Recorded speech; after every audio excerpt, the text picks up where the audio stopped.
Suatu hari Nabi SAW waktu umur 12 tahun, setelah 4 tahun tinggal bersama Abu Talib, tepat umurnya 12 tahun, Abu Talib pada saat itu akan mengadakan perjalanan ke negeri Syam di utara Jazirah Arab, ingin mengadakan perjalanan perniagaan, coba bawa barang dagangan dari Mekah ke negeri Syam gitu.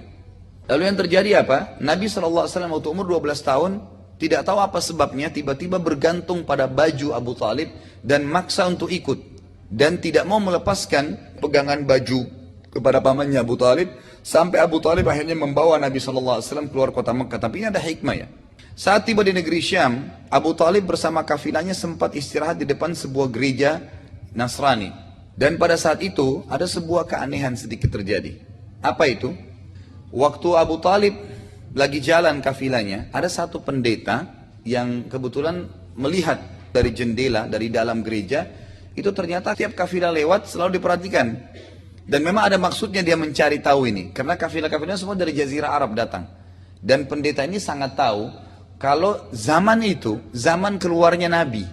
Jadi setiap kafilah dari Jazirah Arab selalu diperhatikan sama dia dari jendela gereja. Biasa saja. Sampai datang kafilahnya Abu Talib ini. Dia dikagetkan ternyata kafilah itu dinaungi oleh awan. Jadi kafilah ini lewat, lagi panas di padang pasir, itu tertutup dengan awan. Maka dia penasaran, pasti ada apa-apa nih. Lalu dia utus pembantunya, gulamnya, kemudian suruh manggil kafilah itu. Suruh singgah, disuruh hidangkan makanan sebanyak mungkin agar mereka mampir di gereja. Maka dipanggillah, mampirlah Abu Talib dengan teman-temannya semua. Lalu pada saat itu mereka menitipkan Nabi SAW untuk menjaga barang-barang mereka. Jadi Nabi SAW disuruh jaga barang, umurnya 12 tahun. Suruh duduk di situ. Waktu mereka sementara makan, pendeta ini terus perhatikan satu persatu wajahnya. Rupanya ada sesuatu yang dia ingin cari, tapi dia lihat tidak ada apa-apa. Biasa saja, orang-orang ini biasa gitu. Lalu pendeta ini bertanya, apakah masih ada orang yang tidak ikut dengan kalian? Maka Abu Talib bilang, ada. Ada satu anak kecil, itu anak saya. Maka pendeta itu bilang, di mana dia? Ada di barang-barang kami di luar. Pendetanya keluar. Dipanggillah Nabi SAW masuk ke dalam gereja. Nabi SAW pun masuk, begitu masuk, langsung pendeta ini duduk dan memperhatikan wajah Nabi SAW lalu bertanya kepadanya. Dia bilang, saya tanya kepadamu atas nama Lat dan Uzza. Apa itu Lat dan Uzza? Nama dua patung yang disembah di Mekah. Jadi orang Quraisy ini kalau sumpah pakai nama itu. Kan tidak boleh sumpah atas nama patung gitu. Waktu itu pendeta ini ingin menguji Nabi SAW. Lalu Nabi SAW mengatakan apa?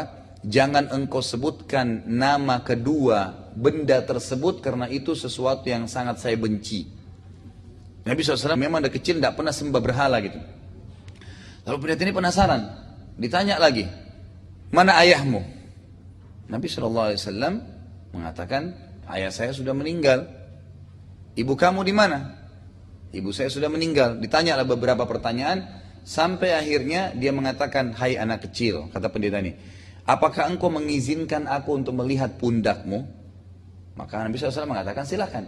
Dibuka baju Nabi SAW, di pundak sebelah kanannya, itu ada seperti daging yang muncul, berbentuk seperti hati, itu dikerumuni dengan bulu-bulu tebal, lebat, semua Nabi punya itu.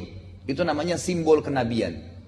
Di pundak sebelah kanan, daging seperti muncul, warna merah, dipenuhi dengan bulu, dan itu semua Nabi punya itu. Waktu pendeta ini lihat, langsung dia kaget dan mencium Nabi SAW. Memegang tangan Nabi SAW lalu dibawa ke tempat Abu Talib sama teman lagi makan. Ditanya, siapa anak ini? Dia ingin pancing gitu. Abu Talib bilang, ini anak saya. Kata pendeta itu, tidak mungkin anak ini punya ayah. Anak ini meninggal ayahnya waktu umurnya masih 6 bulan di perut ibunya. Pendeta itu tahu rinciannya bukan dari Nabi SAW. Dari kisah sebelumnya dia sudah tahu kisah Nabi yang akan keluar itu. Ayahnya meninggal waktu masih umur 6 bulan di perut ibunya. Ibunya meninggal pada saat dia umur 6 tahun. Disebutkan kisah Nabi SAW. Lalu Abu Talib heran. Dari mana anda tahu? Langsung dia mengatakan, anakmu ini akan menjadi Nabi nanti. Bawa pulanglah dia ke Jazirah Arab. Karena kalau orang Yahudi tahu dia keluar dari orang-orang Arab, maka pasti akan dibunuh. Karena orang Yahudi tidak mau Nabi terakhir dari turunan orang Arab, maunya dari Bani Israel. Dan sudah pernah saya sebutkan sebenarnya sumbernya satu, Nabi Ibrahim alaihissalam. Nabi Ibrahim punya 2 orang istri, Sarah dan Hajar.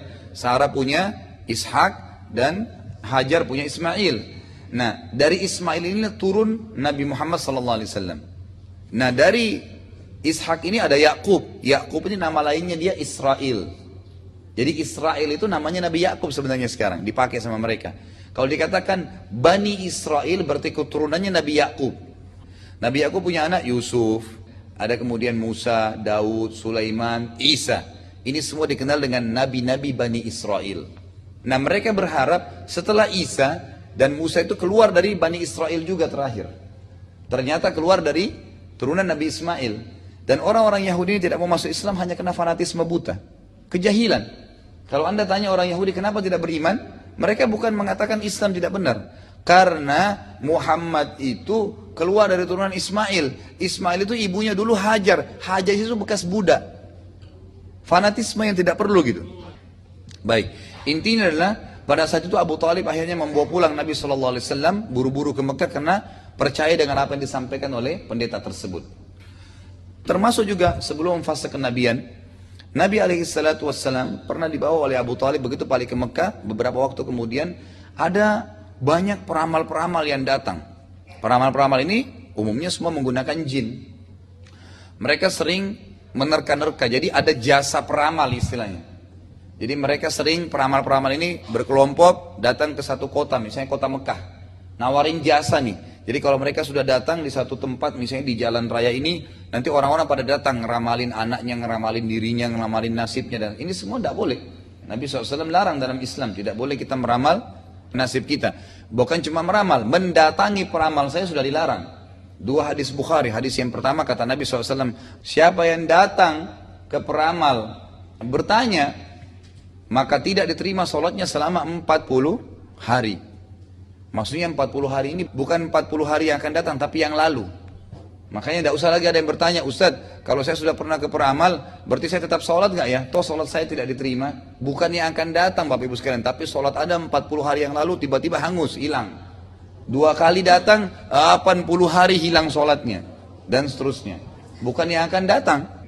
Lalu kata Nabi SAW dalam hadis Bukhari yang lain, siapa yang mendatangi peramal, bertanya dan percaya. Tadi itu tidak percaya ya, cuma iseng-iseng aja nanya. Ini yang kedua, bertanya dan percaya, maka dia telah kafir terhadap apa yang diturunkan kepada Muhammad SAW. Artinya tidak boleh sama sekali ke peramal, cukup angkat tangan ke langit, berdoa kepada Allah, selesai. Itu konseptualnya. Tapi ini kisah sebelum Nabi SAW diutus.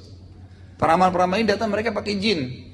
Dan setiap orang masyarakat Mekah waktu datang peramal itu menanyakan kepada anak ini, anak saya bagaimana. Nah, Abu Talib ini sempat membawa Nabi SAW kepada pimpinannya peramal itu. Dukun yang punya jin banyak gitu. Waktu dia lihat Nabi SAW, dia melotot melihat Nabi SAW gitu.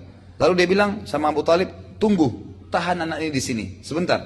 Dia rupanya pergi. Kemungkinan besar kata para ahli sejarah, dukun ini konsultasi dengan jinnya. Dia pergi, kemudian dia kembali. Abu Talib waktu lihat kejadian tersebut, belum pernah peramal lakukan kegiatan itu. Biasanya langsung dia tebak, oh, orang ini begini nanti, umur begini akan terjadi begini. Karena jinnya yang menyampaikan. Maka apa yang terjadi? Abu Talib membawa lari Nabi SAW. Keluar dari situ, peramal itu kembali mengatakan dengan suara keras, mana anak tadi di sini itu? Anak itu nanti akan punya peran yang sangat besar menguasai dunia ini. Jadi kata peramal itu, tapi Abu Talib sudah sembunyikan. Ini diantara kisah yang diangkat oleh para ahli sejarah.